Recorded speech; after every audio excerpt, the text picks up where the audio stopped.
Lepo pozdravljeni v sveži popočitniški epizodi podcasta Delo in dom. Moje ime je Nina Štajner in danes bomo terminu leto primerno govorili o opremi otroških sob. Z mano v studiu sta danes Eva Štrukelj, arhitektka, ki deluje pod imenom Lesna Vesna, in Melita Kordež-Demšar, ustanoviteljica in direktorica Inštituta Montessori. Lepo pozdravljeni, dobrodošli. Hvala. Mogoče, Eva, za začetek, kako se oblikovanje prostorov za otroke razlikuje od oblikovanja prostorov za odrasle? Je mogoče kak drugačen pristop potreben? Ja, sigurno je drugače, zato ker se pravi, otroške sobe se veliko bolj kot sobe za odrasle spreminjajo po letih. Seveda najboljše je v bistvu premisliti kar scenarije, ker prostor se uporablja čisto drugače, ali je to za malčka, ker rabiš neko previjalno površino, ali je potem to za najstnika, za šolarja, ki seveda rab večjo delovno površino.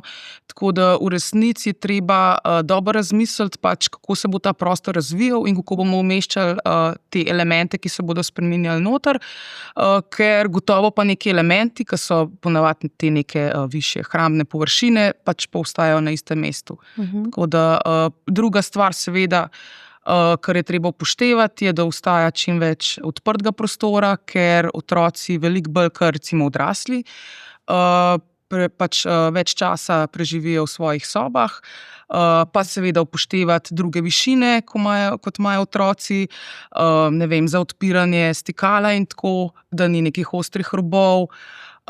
Potem je pa še tisti lepši del, v otroških sobah si lahko privoščimo malo več igrivosti, malo več svobode, mogoče smo v nekih bivalnih prostorih malo bolj zadržani. V otroških sobah pa tudi glede na to, da se spreminjajo, si dovolimo neke take bolj igrive dodatke. Melita, za vas imam pa vprašanje, kako se pa Montessori pristop k oblikovanju prostorov za otroke razlikuje od morda klasičnega načrtovanja prostora? Ja, najprej enako kot povsod, starosti primerno. Prostor oblikujemo za prvih 5 mesecev življenja, potem od 5 do 12 meseca. 12. meseca, ko so že mobilni po prostoru, vendar še ne samostojni. Potem je prostor za predšolskega otroka, prostor za osnovnošolskega otroka in potem za najstnika. Tako da v vsakem primeru pogledamo, da ima otrok lahko samostojnost, ne glede na starost. Torej, da doseže predale z oblačili, da ima na policah, odprtih policah pripomočke, ki jih potrebuje za razvoj. Ne vem, en del je gotovo lahko, knjiga je stalnica. Knjiga je lahko v vseh obdobjih, najprej starši berejo knjigo in jo polagajo na police, potem pa sami. Potem imamo lahko že zelo zgodaj tudi kakšno napravo za glasbo ali inštrumente, s katerimi otrok dela, nekaj za likovno ustvarjanje, to je lahko stalnica. Mlajši otroci potem potrebujejo motorične priložnosti, zato imamo tudi, naj bi imeli dovolj prostora na tleh, približno polovica tal naj bi bila prosta, zato da imajo občutek svobode gibanja. In prostor za mlajšega otroka je pa celotno stanovanje, ne samo njegova soba. Tako da ne podpiramo zapiranja otrok v svoje sobe prehitro, tudi če imamo več otrok v družini, da se med seboj družijo in da imamo dnevni prostor pripravljen za igro, za branje, za dejavnosti, za namizne igre, kasneje, ko so otroci malo večji. Medtem ko prostor otroške sobe je pa miren prostor, kjer gremo počivati, kjer delamo, ko se umaknejo otroci za kakšno branje ali delo.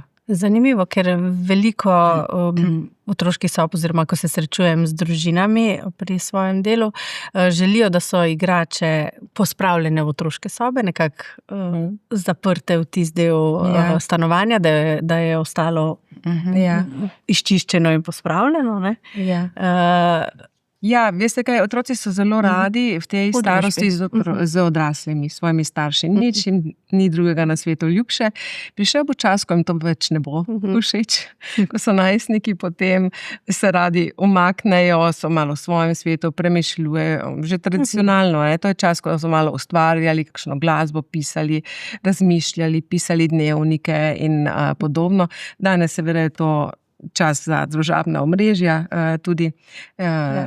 In zato ne odganjamo otrok od sebe v času, ko to oni potrebujejo. Ja, pri nas doma je katastrofa v bivalnem prostoru, v otroški sobi in povsod drugje. Ja, tukaj moram reči, da poudarjamo eno strukturo in red. Zato mora biti prostor pripravljen tako, da to omogoči. Najbolje že od začetka, tudi če otrok še ne more pospraviti, da je polica na voljo in da otrok gleda, ker snema, mi pravimo, da ima srkajoči kako odrasli polagamo stvari nazaj. In omejimo količino, ki jo imamo. Če ne je nas groza, kako bomo to pospravili, otroka je zagotovo. Tako da raje zamenjamo, imamo nekje rezervo, škatlo s stvarmi, na policah imamo pa samo stvari, ki funkcionirajo, ki so kompletne, nepoškodovane, lepe, zato da otrok lahko s tistim nekaj smiselnega ustvari, ker nič ni bolj frustrirajočega, kot sestavljanka, ki je na koncu en kos manjka. Tako da omaknemo stvari, ki niso lepe in damo toliko stvari, kot jih je otrok sposoben pospravljati. Se pravi, knjig, 3 knjige, ne cele police, kako to vse zmeče otrok. Preveč je vsega. 3 pol pa zamenjamo. Zmeraj ima vsak otrok kakšne ljube, tiste 1, 2 pustimo, 1 pa menjujemo. Osebno rada načrtujem kombinacijo zaprtih in odprtih shranjevalnih površin, ki tudi omogočajo nekako rotiranje igrač in knjig. Ja. Za mlajše otroke je fino, da so odprte, ker se ne spomnijo, kaj je noter. Torej, v dnevnem prostoru jaz priporočam zmeraj staršem, da imajo eno kolico za umetniško ustvarjanje, 2 vrste papirja. Večji, manjši, barvni, beli. Potem vsaj 2 tehniki nekega risanja. Ali je to voščenka v začetku, pa barvica, potem flomasterja, pa ki svetleči flomasteri in pisala. Vsaj 2. Potem pa je fino, da imajo eno polico za neke vrste motoričnih stvari, kakor sestavljanke ali kaj podobnega. Eno polico za knjigo. To je v tem delu, pa v kuhinji naj imajo tudi svoje stvari. Pripomoček, s katerim bo pobrisal mizo. Potem nižje predale v kuhinji, ko so otroci mlajši, imamo noter posodo, da lahko posodo iz pomivalnega stroja pospravijo sami in potem mizo tudi pripravijo. Tako da, če ravno nam je to malo nenavadno, da bi kozarce imeli v predalu spodaj, je to najboljša rešitev. Res, ker to zelo radi delajo v tem času. Najstnike že to moš preganjati. Že zelo težko. Tako da, in tudi res neki prostor, kjer on sam lahko pride do vode, vrč z vodo, na eni nižji polici, mizi, ne vem, lahko pripravimo eno klubsko mizico k steni in ima tam vrč, pa vodo in se lahko nalije, kadar želi, pa nekaj za malico, da lahko sam poseže, ker mu to pomaga k samostojnosti in zavedanju za lastnih potreb. Da ne čaka na druge, da ni stalno animiran, zdaj pa pridi, zdaj boš pa pil, tukaj imaš za jest, ampak tudi, da se zna poslušati. In tudi staršu olajša. Ampak naš cilj ni to, da bom jaz imel lahko življenje, ampak moj cilj je, da bo otrok samostojen in da bo vedel, kdo je, kaj on hoče, ne da bodo pojedel, ko mu bodo drugi ponujali, ampak da bo razumel lakoto. Pri opremljanju otroških sob seveda elementi morajo biti več kot samo lepi. Ja, v prvi vrsti mislim, da morajo biti funkcionalni. To je absolutno prva stvar, ki jo morajo izpolniti. Zdaj pa zelo fajn je, lepi so tudi, če so naravni, a ne? Ali pa če imajo neko posebno zgodbo za otroka. Tako da jaz mislim, da pač vedno je treba narediti nek izbor, kriterij, se pravi, kaj je zdaj tisto, kar nam je najbolj pomembno, katero stvar želimo izpostaviti, ker vseh stvari ne moremo izpostaviti. A ne? Če bi radi vse pokazali, na koncu je nered, mi se tudi otrok ne bo dobro v tem počutil, niti se ne bi odrasli, se pravi, da imamo neke zaprte površine, kjer pospravimo stvari, ki so samo funkcionalne, da imamo nek nevtralen bel okvir, potem pa pač res damo pač na ogled pač stvari, ki so pomembne, ali so to neke knjige, ali je to nek spomin iz počitnic, neke stvari, no, ko v bistvu otroka napolnejo in ki si jih tudi sam zbere. No, to se mi zdi zelo, zelo pomemben, da otroka vključimo v oblikovanje sobe. Aha, no to. Ja, seveda s kriterijem, se pravi, da poslušamo, česa si on želi. Velikokrat ima otrok neko najljubšo barvo, a ne, to zdaj ne pomeni, da bo soba popolnoma rdeče barve, a ne, ampak da mu naredimo nek nevtralen okvir, pa pač predvidimo, kjere površine bi pa lahko imele neke rdeče poudarke, ne vem, so mu všeč rdeči traktorji in mogoče pač poiščemo tekstilje, ki so njemu všeč, ali pa recimo staršem izdela neko sliko, ki mogoče lahko naredimo stensko tapeto. Se pravi stvari, ki sigurno čez 2-3 leta ga te stvari absolutno ne bodo več zanimale in jih bo želel pač odstraniti, se ne bo z njimi identificiral. So pa pol, se pravi, vedno se zberejo take stvari, ki jih je enostavno zamenjati. Se pravi, nek funkcionalni okvir, ki on dela, ki se on igra, ki pospravi stvari, ostaja isti, pač te neke stvari, ki so mu blizu, no bolj srčne, te pa pač lahko spreminja in dodaja in pač sodeluje pri oblikovanju tega. Ja, lepota je res pomembna, kot pravite, eden izmed vidikov je pa še nekaj drugih. Zakaj pravimo, da je lepota pomembna z razvojnega vidika? Lepota daje en občutek varnosti. Če pomislimo na čas evolucijsko, praljudi, kdaj so se imeli čas ustaviti pa pogledati v drevo, kako lepo listje miglja ali pa sončni zahod, kadar ni bilo nevarnosti. Kadar je neka zverina prežala na njih, niso imeli časa. Zato asociiramo lepoto z enim notranjim mirom in občutkom varnosti. Zato je prav, da se starši potrudimo, da je lepo. Če sami nimamo smisla za to, poiščemo kakšnega prijatelja, najboljše kakšnega strokovnjaka, ampak vse kakšna soseda bo pa tudi imela kakšno mnenje, pa razmisliš o tem. Tako da to, mi pravimo, da stvari, ki polepšajo sobo, so tudi neke mehke površine, rože, kakšna lončnica in pa kakšna lepa umetniška slika na steni, ki pa naj bo v višini otroka. Torej žebelj zabijemo in potem to raste z otrokom. Poiščemo kakšnega slovenskega umetnika, recimo, zelo veliko, lepo, dobrih ustvarjalcev je. Izogibajmo se nekim plakatom Walt Disney risank ali pa katerihkoli stvari. To ni potrebno, da otrok dnevno gleda, ampak nekaj, kar mu ponavdih. Pri majhnem otroku je fino, da taka stvar ostane kar nekaj časa v sobi in če gremo recimo na dopust, vzamemo tisto sliko s sabo, obesimo v sobo in se bo že boljše počutil. Tako doma. Ko pa govorimo o načrtovanju otroških sob strani staršev, nekateri starši se tako potrudijo in otroške sobe dokončajo do pikice po svojem okusu, pa mogoče to zna zavirati otroško domišljijo do neke mere in ne dopušča otrokom svobode. Ja, tukaj bi rekla to, da v tem času mora biti pohištvo tako, da lahko otrok premika. Torej, miza je dobro, da je lahka, recimo za 3-letnega otroka, tako da je lahko on sam predstavil drugi konec sobe in stol tudi. Ker včasih mu je všeč tam, včasih bi rad peljal v dnevno sobo, tako da to jim omogočimo vsaj ene dele pohištva ali pa recimo nek mehek naslonjač za branje, da ima možnost tudi tega, da ne fiksiramo vse v steno ali pa med omare. Ja, in dekorno, tako kot smo se pogovarjali, da imajo neko svobodo, tudi svoje odločitve, svoje domišljije. Pa tudi se starejši šolajoči otroci tudi radi prestavljajo, si prilagajajo po svojih potrebah. No, mogoče kdaj pa je tisti pravi čas, da otrok dobi svojo sobo oziroma nek svoj zasebni kotiček, pri kateri starosti? Ko pridemo iz porodnišnice, je on del naše družine in preden gremo roditi, mora imeti on pripravljeno.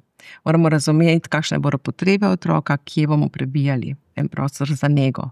Najbolje je to kopalnica, ker tam bo v življenju počel stvari. Potem moramo ji pripraviti nekaj, kjer bo lahko na tleh se gibal, en prostor za gibanje na tleh. Potem pa pripravimo posteljo, kotiček, zdaj, če imamo majhno stanovanje, garsonjera in to en del, in tisto posteljo mi imamo obvezno nizko posteljo, brez ograjice, da imamo občutek svobode. Tista posteljca je vedno na istem mestu. Torej, ne damo ga spati enkrat na kavču, enkrat na mamini postelji, enkrat tam, vedno na svojem. In potem še en prostor za hranjenje. Tudi ta prostor, nek naslonjač, lep za mamo, najboljši, ki si ga lahko privošči za dojenje, je tudi na istem mestu. Tako da, ko se mama usede v kuhinji na kavč, otrok ne pričakuje mleka, ampak ko se usede pa fotelj, tam bo pa vedno mleko. Ne? Tako da dojimo tudi na istem mestu. To je vse za občutka varnosti, ker otroci imajo radi eno predvidljivost. Potem pa seveda lastna soba.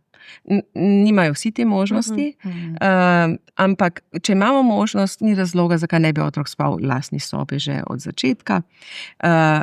In tako lahko spi pa tako skupaj s sorojencem. To je tudi dobra možnost. Tako da, kakor imajo starši pač možnosti, tako pripravijo. Bolj pomembne so druge stvari, kot to, da bi otrok res imel fizično, lastno opremljeno sobo. Kaj pa recimo pri otroških sobah, ki si jih sorojenci delijo, mogoče kasneje, ko pride do teh situacij, kako vsakemu otroku zagotoviti vsaj nekaj zasebnosti, vsaj en kotiček, kjer bo imel svoj prostor. Zdaj pač... To je v bistvu kar težavna naloga, ker če pač rabimo razdeliti en prostor na dva, gotovo ta dva, če bi jih razdelili, bi bila v bistvu zelo tesnjena. Tako da pač moramo nekako predvideti neke cone, se pravi pač predel počitka, ki je miren, potem pa tisti del, ki je pa namenjen igri. In pač idealno je, da je seveda del, ki je namenjen igri, če sta to dva otroka, seveda v idealnem primeru se boste igrala skupaj in zato rabita čim več odprte površine, se pravi, ta prostor je skupen. Potem je pa seveda nujno, da tam, kjer je pa prostor počitka, je pa pač bolj miren, se pravi, tudi ni veliko nekih elementov, tudi barvno in pač z elementi veliko manj nasičen. Je pa fino, da v tem prostoru pa ima, ne vem, neko poličko, vsaj mini prostor, ki čuti, da je samo njegov, se pravi, da ga lahko po svoje uredi, nekaj svojega pač postavi na polico. V tem smislu, se pravi, je tukaj skupen prostor, ki je pač namenjen bolj živi aktivnosti, pa potem ti smiren, ki je pa samo njegov. Pa potem pač kombiniramo ali s kakšno zaveso, ali pač tako postavljamo elemente, velikokrat se pač, se pravi, hrambni prostori združijo s posteljami, ker to so vedno najbolj zaprti elementi. V bistvu tudi otroci manjši zelo radi spijo nekje v hiški, v škatli. Tako da v bistvu se da zelo zanimive arhitekturne rešitve narediti, se pravi, en del, ki je tako... Se pravi, neka vertikalna delitev prostora, ki omogoča neko navidezno zasebnost, če tako rečemo. Ki je lahko tudi zelo igriva. Ne vem, jaz sem imela pač primere, pa si otrok zelo želel, pa bi imel pralni stroj. In kaj je zdaj ta pralni stroj? To je neka površina, ki je šel on skozi neko okroglo odprtino noter. In v bistvu to za prva leta zelo fajn funkcionira. Pa je pa seveda treba tako predvideti, ker čez nekaj let bo to čisto drugače. Je treba pač, se da pač tisti element dol in potem naprej funkcionira. Ja, jaz rada zagotavljam neke stopnje zasebnosti, ali z vertikalno delitvijo, mislim, se pravi, različne višine prostora za različno rabo, ali neke tudi zavese, da se loči delno prostor, da imata vsaj neko vizualno zasebnost, ali da se sklada prostore nekako Tetris, to je zelo da se na zanimivo. različne strani odpirajo. Po vertikali. Deljeni elementi. Imeli smo tudi otroško sobo čudovito zasnovano, velik prostor z 2 vhodoma, ločen z drsno steno, da se je v bistvu lahko skoraj čisto odprlo ali pa pač po noč oziroma se želita zasebnost pa 2 zaprta prostora. Je pa to izzivno v vsakem primeru, sploh če sta otroka različnega spola. Ko sta majhna gre, potem je pa v bistvu skozi večji izziv. Absolutno. Tako da ni enih enoznačnih rešitev. No, se mi zdi res je pomemben vsak primer posebej. In kar veliko razmisleka zahtevajo. In tudi sprememb poskušati. To je pa pač treba predvideti pri otroških sobah. To je danost. To vedno. Vi pa izpostavlja to, da je velik del tudi v družini to, da se usedemo skupaj in pogovorimo. V osnovnošolskem obdobju so družinski sestanki kar nuja, da lahko povemo, kaj koga moti in potem kakšne rešitve bomo preizkusili zdaj naprej. Mene moti, ko on začne z glasbo, jaz bi se pa učila. Tem, kaj bomo naredili, kakšen dogovor bomo imeli, ker moramo skupaj živeti. In potem preizkušamo 1 teden, 2 in vidimo, kaj funkcionira, kaj ne. In poslušamo predloge otrok, res, ne kar določiti. Zdaj pa konec, ampak otroci imajo kar ustvarjalne rešitve in čeprav včasih veš, da to ne bo funkcioniralo. To ne mogoče. Se morajo sami naučiti. Preizkusimo in potem pridejo že po 2 dneh, dajmo imeti spet sestanek, to ni v redu. Tako da včasih se ne da vse za arhitekturo rešiti in je potrebno. Jaz mislim, da je eno z drugim, absolutno. Arhitektura je pomembna, zelo pomembna je pa komunikacija. Eno z drugim. Mislim, da komunikacija določa arhitekturo in arhitektura komunikacija. Dvosmerno. Kaj pa uporaba barv v otroških sobah? Zdaj v trendu vemo, da so nevtralne in bež sobe, ali je to za otroke optimalno, ali... Jaz mislim, da zato, ker določen del pohištva je lahko neviden. Zato izstopijo elementi, ki jih uporabljajo. Recimo mi pri mlajših otrocih zmeraj morajo biti police nevtralne, ali bež, lesene, bele, zato da pripomočki izstopijo, da otroci gredo do njih. Če imaš potem eno polico zeleno, eno rumeno, eno vijolično, pa še pisane stvari gor, to je preveč stimulacije in se otrok tudi slabše zbere. Tako da zaradi tega mi predlagamo, da nekaj elementov je izpostavljenih, ostalo pa je lahko bolj nevtralno. Je lahko ena stena barvna, recimo, tudi v igralnicah naših je tako, druge so pa recimo treba bele, smetana barva ali pa tako. Pač fajn je, če te kdaj kaj stimulira, ampak ko moraš iti počivati, ko odrasli kot otroci, pa sigurno ni primerno, da je poln enih barv. Pa tudi, če imaš ti neko stvar, ki ti je ljuba, če vse kriči, ti ga ne vidiš in ne čutiš. Se spomnim enega primera, moja profesorica v Ameriki hodi in svetuje, kako za novorojenčka pripraviti prostor, kako za starejšega otroka. In en otrok ima zelo rad živali. In starši so bili zelo bogati in so dali enemu umetniku poslikati eno steno. In potem so klicali tole prijateljico, da otrok ne spi, da noče spati, da kriči. In je prišla v sobo in rekla, mene je kar zmrazilo, sem prišla noter, je bila džungla narisana. Po steni, kače dol. In je rekla, jaz tudi ne bi mogla tam spati. Je bila umetniško lepo, ampak preveč divje. In to potem seveda... To imam jaz podobno zgodbo, so investitorji naslikali pande, so črno-bele pa po noči fajn je zelo velik kontrast, ne? Tako da ni vse, kar se nam zdi super, ne deluje prijetno, zato se strinjam, da to ni prostor za neke strašno kričeče stvari. Posebej, ker spi, ne? To je... Kaj pa materiali? Za otroške sobe se verjetno priporoča bolj naravne materiale, ampak realnost stanja na trgu in cen.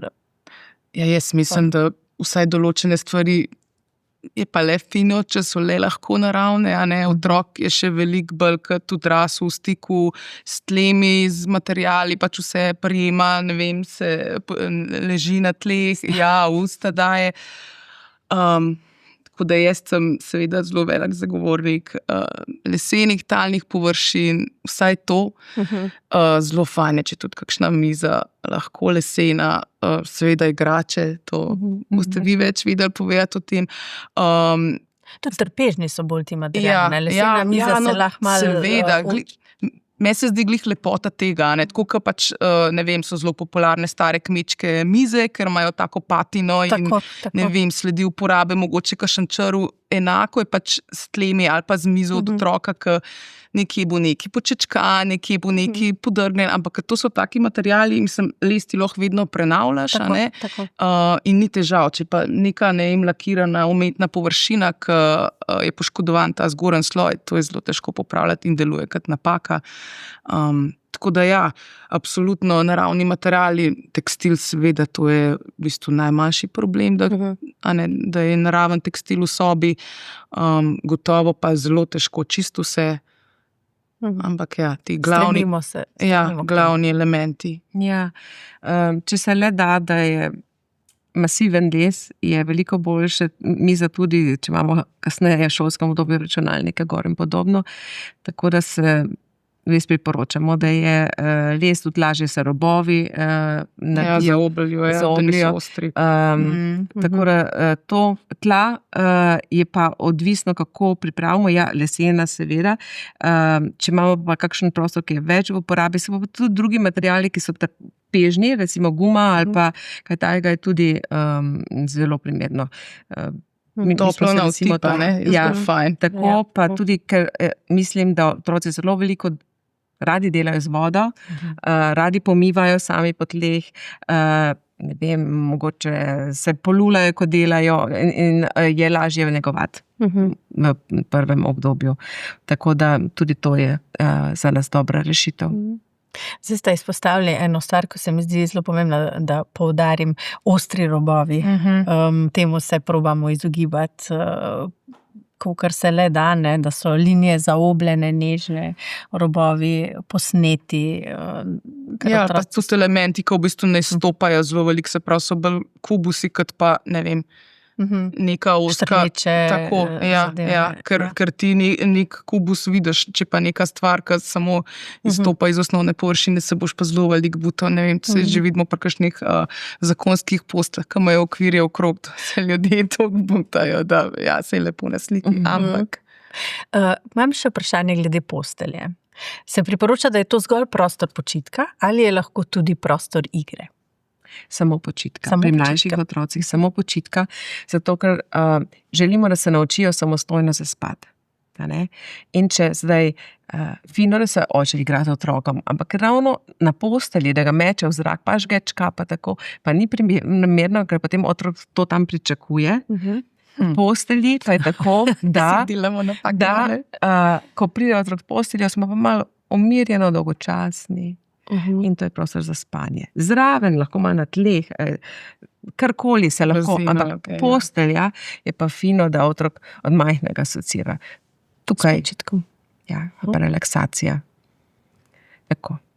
Včasih je tako, da otroci radi pridejo v posteljo mame in očeta, tam pa je cartanja, metanja, žgečkanje, klepet in tako. Medtem ko za otroka je pa lažje, da se nauči zaspati.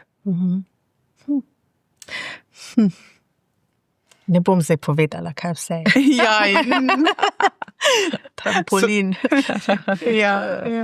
No, ampak se imamo verjetno tudi lahko neke druge elemente v sobi. Seveda, ki pa služijo tega. Meni se zdijo, ne vem, kakšne te lesena plezala, meni se zdi to taka lepa stvar, zelo trajna, ki je lahko, pač, tako se vsi premalo gibljamo, vključno z otroci in In jaz vidim, če je to v otroški sobi, to uporablja že kot majhen, tudi starš, ki pride v sobo, pa se malo raztegne. In potem kot najstnik, ki pač želi mogoče dobro izgledati. Ko se mi zdi zelo taka od dojenčka naprej, ko je 9 mesecev star, pa se začne dvigovati, je fajn, da ima tak prostor, kjer lahko to naredi. Tako da sploh, če ima otrok kakšno posebnost v razvoju, je pa še toliko bolj pomembno. Včasih je lahko to del tudi, dostopa do spalne površine. Se pravi, lahko so res neke lepe arhitekturne rešitve, včasih pri podstrešnih sobah, ker imaš več višine na voljo. To je v vašem projektu, ne? Tudi, ja. Lahko neke druge rešitve narediš, kot če imaš standardno višino. Ja. Kaj pa majhne otroške sobe? Kaj so specifike oblikovanja na majhnih površinah? Pač par rešitev je, ki se zelo veliko uporablja, seveda so te predali pod postlo, ali pa da se dvigne postelja s tem, da seveda je fajn vedno upoštevati, da se vzmetnica zrači, se pravi, da je vedno nek pretok zraka. To se vedno pol kombinira, ali gre postelja na višino, pa je spodaj, se pravi, miza. Se pa to tudi precej spreminja po starosti, kar je pri majhnem otroku izvedljivo, pol pri starejšem ne. Kakšne premične površine, mogoče je to klop, ki je not tudi hramna površina, se pravi, vedno se skuša več funkcij združevati skupaj. V primeru mansard seveda najprej za hrambo izkoriščaš ta del, ki je nizek, ki seveda ni uporaben, za hrambo je pa zelo uporaben in v bistvu narediš tak prostor še višji. Take stvari, Tetris, absolutno Tetris, zelo dobro razmisliti, kako se pač funkcije spreminjajo skozi leta, tako da absolutno, ko gre en element ven, razmisliti, kako na nov, recimo najstnika seveda čez drugače uporablja prostor kot nek majhen otrok. Ja, pa določene dele, jaz mere sobo razdelim na to, kaj delam v tisti sobi. Če rabim prostor za gibanje, za počitek, za delo, lahko mogoče prostor za delo prenesem v skupen prostor. In se tako poveča površina in recimo to lahko zelo luštno deluje, to smo mi pri naših najstnikih zdaj naredili in je element, ki povezuje družino potem tudi in jim je to lahko potem blizu. Tudi v predšolskem obdobju ni razloga, zakaj bi noter v sobi imeli še prostor za igro. Tako da se pa poveča sigurno, potem takrat še drugo. Starši pač sodelujejo v igri, pa tudi praksa je taka, da zelo velikrat tudi otroci ki morajo delati za šolo, pa recimo cel dan niso videli staršev, pri nas doma je to na jedilni mizi. Imata oba pač mize, ampak jedilna miza in tam delata nalogo. V veliko družinah je tako, naši otroci sicer nimajo domačih nalog v šoli, ampak jaz tudi pravim, ta družinski skupni del je nekaj naravnega, da tam pripravimo tudi neke površine, kam lahko odložijo svoje pripomočke, da se to stalno ne transportira po stanovanju, zakaj nisi pospravil. Če konstantno nekaj ni pospravljeno, moramo razmisliti, kaj potrebujemo tukaj v tem prostoru, da bomo imeli urejeno. Tako da neka stvar, ki se ponavlja, je zmeraj iztočnica za pogovor, za razmislek, kako bomo preuredili stvari, da bo funkcionalno. Če ni pospravljeno, pomeni, da nekaj ne funkcionira ali pa da nekaj nima svojega prostora. Da mogoče imamo že zapolnjene predale, treba se znebiti kakšnih stvari ali pa dodati nove. Jaz nisem predstavljaš tega, da se dodajo nove omare. Najprej dajmo pogledati, kaj imamo odveč, kaj lahko damo drugim, bez česa lahko živimo, ker shranjevalnih prostorov ni nikoli dovolj. To je res, pa stvari pa zelo hitro preveč. V resnici uporabljamo jih zelo malo. Nas to duši, Še en zelo pomemben gradnik posebno otroškega prostora je svetloba, tako naravna kot tudi umetna. Kako se postopati z oblikovanjem svetlobe v prostorih namenjenih otrokom? Pač v otroški sobi se seveda odvijajo različne stvari in gotovo so pač ene stvari rabijo prvovrstno svetlobo, druge pa so manj pomembne. Tako da gotovo v prvi fazi prostor za igro, je fajn, da je osvetljen. Če imamo možnost, da imamo okna do tal, brez parapeta, še veliko boljš, da otrok pač vidi ven in vidi na ulico in ima stik z zunanjostjo.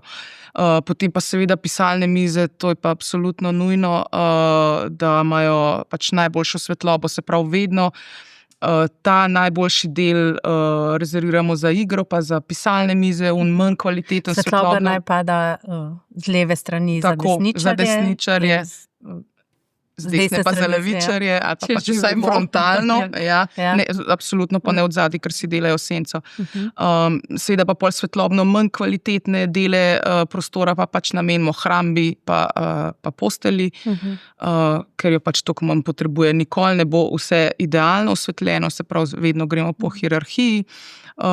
Glede umetne svetlobe pa seveda tako kot drugi po stanovanju pač ustvarjamo neke male atmosfere ali neka nočna lučka, da se otrok počuti varno, kasneje bralna, da spodbujamo otroka k branju.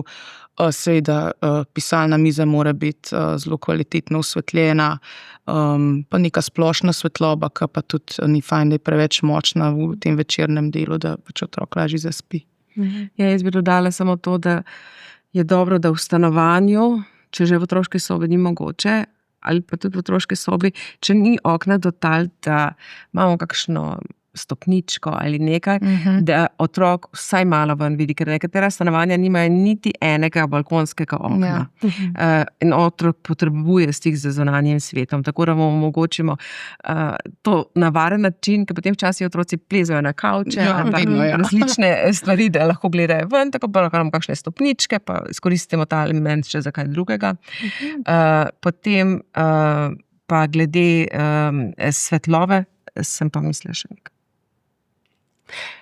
Mogoče omenim še za trenutek senčenje, recimo zjutraj, ko se že zelo zgodaj začne dan, pa da mogoče otrokom malo podaljšamo nočni počitek, je tudi fino imeti možnost zatemnitvenih zaves oziroma rolet, s katerimi mogoče onemogočimo dostop svetlobe, ali pa recimo poleti, ko je dan dolg, pa otroci grejo prej spat, da lahko korigiramo te stvari.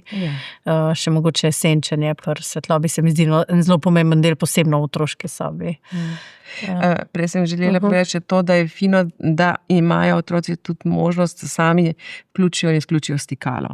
Od majhnega, da je to nekako dostopno, ni tako nerodno postavljeno, ali pa priložnost za neko pručko, da jo imajo v bližini, da odstopijo gor in da so samostojni pri tem, katero luč bi želeli imeti prižgano in katero ne. Ja. Kaj pa so najpogostejše napake, ki jih ljudje počnejo pri opremljanju otroških sob? Jaz mislim, kar se zelo pogosto dogaja, seveda, ko je otrok na poti, to je ogromno enega pričakovanja in ur na Pinterestu in Instagramu in tako. In se mi zdi pač, da zelo pogosto bodoči starši preveč se fokusirajo na ta čist prvi del in na to, kako bo lepo izgledal, se pravi, zelo veliko projektirajo, če tako rečem, z očmi. Ne razmišljajo pa v bistvu, koliko malo časa je v bistvu ta prvo starostno obdobje, koliko hitro se te spremembe dogajajo, da puščajo stvari bolj odprte, ker so si predstavljali, da bo otrok tak pa tak, a v resnici nima neke seveda ima svojo voljo in svoje želje, kar je prav in je prav spodbujati. In je prav pač, da pustimo ne porisano platno, do neke mere, se pravi, da te glavne funkcionalne stvari izpolnimo, pa pač nek del pa pustimo za naprej. Ja, jaz bi tudi rekla, da preprosto. Čim bolj preprosto, čim manj stvari v prostoru, ker otrok bo sam pokazal, kaj potrebuje. V začetku je to zelo malo pripomočkov. Tako da potrebuje nizko posteljo, potrebuje neko prostor za kopanje pa za previjanje, kar je lahko tudi na tleh kopalnici s previjalno površino. Ni potrebno recimo velike previjalne mizice kupovati in postavljati noter. Potem pa prostor v dnevnem prostoru, kjer se bo, kako bi rekla, sprazno prostor, ki bo lahko imel na tleh nekaj, da se bo igral. Pa predvsem v tem času umaknemo stvari, ki so nam dragocene in jih otrok lahko poškoduje, da ni preveč ne. Tudi če recimo dobimo starega človeka, da za njega skrbimo starše, za njega prilagodimo stvari, če je invalid, stranišče pa vse. Otrok pa tudi potrebuje prva leta malo prilagoditve. Dragoceno poročno darilo, neko kristalno vazo umaknemo za nekaj let. Načeloma pravimo, da toliko kot je otrok star, toliko nejev lahko ima. Recimo očetov računalnik pa nekaj takega. Potem v kuhinji štedilnik. Pa še kakšna stvar, pa to je tudi prostor za njega. Ne? Tukaj on mora živeti in se moramo zamisliti, kaj on vidi. Jaz pravim, pojdite na kolena, ko so otroci majhni, pa poglejte, kako se on počuti v tem vašem prostoru. Ja. Kaj vidi? Ena stvar, ki se mi zdi pač pomembna, je, da izberemo manj stvari, pa tiste res kakovostne. Tudi, ki bodo trajale, ki jih bo lahko tuče, recimo njegov bratec, sestrica kasneje uporabil, pa mogoče malo razmišljamo, ne vem, da ni fajn mogoče zelo barvno obremeniti prostor z nekim pohištvom pri 10 letih. Mu bo to absolutno moteče in bo treba vse na novo. Tako da se pravi, manj predmetov pa tiste zelo v bistvu tehtno izbrati. No? Tako, kaj res rabimo, vse mogoče, če bomo kaj še rabili, trg je ogromen, bomo dobili. Ja. Ne rabimo napovedi vsega. Imamo eno kakovostno omaro, recimo za oblačila, če pogledamo, če je res lesena, masivni les, najprej kot otrok majhen damo drog za oblačila na nižjo raven, na 75 cm, eno ogledalo nižje noter, potem bomo ta drog omaknili in ga bomo višje prestavili, zdaj trenutno imamo zgoraj recimo sezonska oblačila ali pa od bratrancev pa sestričen, kar dobimo, pa en predalnik zraven, zato da bo lahko predalnik imel v začetku, ne vem, komplete stvari za obleči, za 3 primere, kasneje bo pa imel noter nogavice in kaj podobnega. Torej, predalji naj bodo nepreglomazni za, ne vem, shranjevanje igrač, ampak takšni, da bodo istočasno lahko potem za njega, ko bo najstnik, če kupimo eno kvalitetno omaro, gledamo, da bo rasla lahko z otrokom. In zato je najboljše, da je res nevtralne barve. Lahko potem zamenja čepke, pa so barvni in tako naprej. Pa še eno vprašanje imam. Kaj menite o hiška posteljah? Tako zelo popularnih. Jaz mislim, da je prostor za spanje in da ni potrebno nekih zunanjih ceremonij, da bi otrok ta prostor zljubil. Tako da ena preprosta postelja, ob steni je lahko slika, majhen, ko je otrok, je raje, da ima med seboj mobile, ko se zbudi, da je nekaj mirnega, preprostega, kot pa, da pripravljamo tako. Ja, jaz mislim, da seveda, kaj majhen otrok, absolutno tega ne potrebuje. Meni se ne zdi pač nek element v tem smislu, v tej obliki moteč, če je pač premišljen tako, da je to kot nek dodaten element, recimo, ali je to neka letu, ki varuje otroka, se pravi, ki ima funkcijo, ki pa seveda čez 3 leta ali pa 2 leti, ki tega ne bo več potreboval, niti si ne bo želel tega imeti pred sabo, se enostavno pač odstrani, se pravi, to ena taka personifikacija začasna sobe, ki mu bo všeč, ki pa pač je tudi cenovno zelo pač upravičena. No. Mogla sem to vprašati, ker so tako so se razpasle.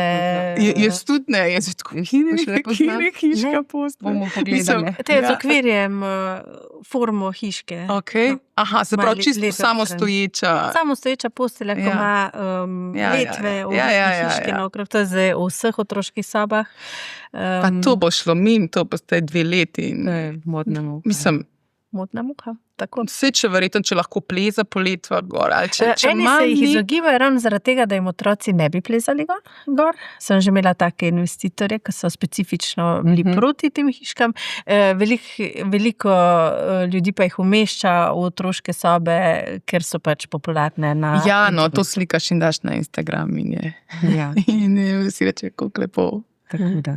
Najprej zmeraj v središče postavljamo otroka, tistega, ki bo uporabljal sobo. Kaj so njegove potrebe, kaj mu bo koristilo v razvoju, kaj bo pa zaviralo razvoj, kaj otrok potrebuje priložnosti, da se bo lahko zbral, da bo koncentriran, potem pa priložnosti, da bo lahko sam uredil stvari, da bo samostojno prišel noter, samostojno ven, da bo varno. Veliko drugih elementov je bolj pomembnih kot pa to, če je staršem nekaj luškano.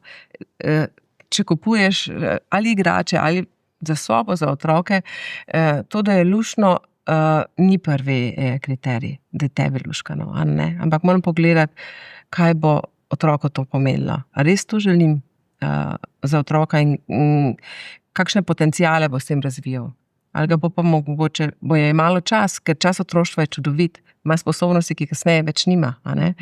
In zato jaz se izogibam elementom, ki bi mogoče bili kradljivci tega časa. Najlepša hvala vama za ta čudovit pogovor. Upam, da ste našli kako inspiracijo za oblikovanje domačih otroških sob in vas pozdravljam do prihodnje epizode.